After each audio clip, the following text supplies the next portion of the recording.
সরকারি খাতায় কলমে ২০০ জন ছাত্রের যে পরিমাণ মিড ডে মিলের জন্য খাবারের প্রয়োজন উল্লেখ থাকলেও তা মিলছে না ছাত্রদের। নির্দিষ্ট পরিমাণে খাবার দেওয়া হয় না শিশুদের। যে পরিমাণ খাবার দেওয়ার কথা তার থেকে অনেক কম খাবার দেওয়া হয়, তাও আবার নিম্নমানের নির্দিষ্ট নিয়ম মেনে দেওয়া হয় না। আর তা নিয়ে স্কুলের সামনে বিক্ষোভ দেখাতে থাকেন অভিভাবকরা। ঘটনাটি মগরাহাট থানার উত্তর মাধবপুর এফপি স্কুলে। অভিভাবকদের দাবি, এই স্কুলে ২০০-র বেশি ছাত্রছাত্রী পড়াশোনা করে, কিন্তু সরকারি খাতায় কলমে যে পরিমাণ মিড ডে মিল দেওয়ার কথা প্রধান শিক্ষিকা সেই পরিমাণে মিড ডে মিল দেয় না ছাত্রছাত্রীদের। এমনকি মিড ডে মিলের চাল ডাল সবই নাকি যায় ওই প্রধান শিক্ষিকার বাড়িতে।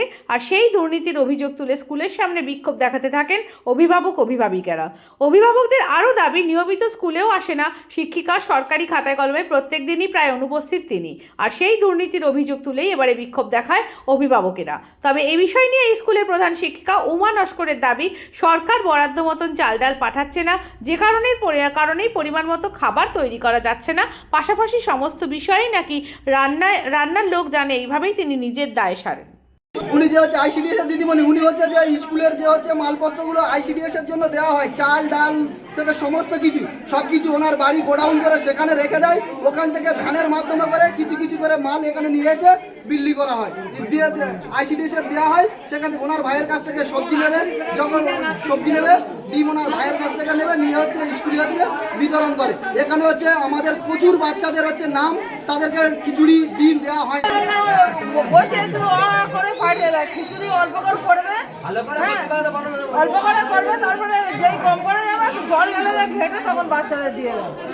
আমার এই বাচ্চাটা ওর মার পেটে থাকায় অবধি খিচুড়ি দেয় না, এবং 7 মাস বয়স হলে তবে আমার খিচুড়ি দেওয়া চালু করেছে এই বাচ্চা। কেন মাকে তো খিচুড়ি দেওয়া উচিত। মারও দেয় না, বাচ্চারও দেয় না।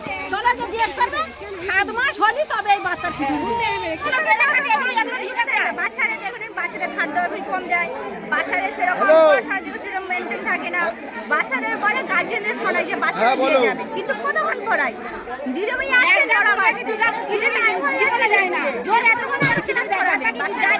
শেখাবে ছোট ছোট বাচ্চাদের যে শোনা ওটা বুঝতে।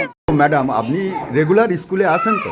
আমি রেগুলার স্কুলে আসি। তাহলে আপনার প্রেজেন্টের খাতাটা আমার ওই খাতাটা মানে ওটা মাসটা ডিসেম্বর মাসটা করেছি। তাহলে কিভাবে বুঝবো আপনি? ডাক্তার বাবু এলো, তার মানে এতগুলো বাচ্চার নাম লিখে দিতে হলো, আমাদের কাজের এটা করতে পারি। দেখুন, আপনার তো প্রেজেন্টের খাতা, যে আপনি রোজ আসছেন সে প্রেজেন্টের খাতাটাও খারাপ। এ বিষয়ে আপনি কি বলছেন? আপনি কি বলতে চাচ্ছেন এ বিষয়ে? আপনার খাতা, আপনি রোজ আসছেন বলছেন, আমি রোজ আসি, কিন্তু আপনার খাতা বলছে না আপনি আসেন। কি বলছেন এ বিষয়ে? আমি কি বলবো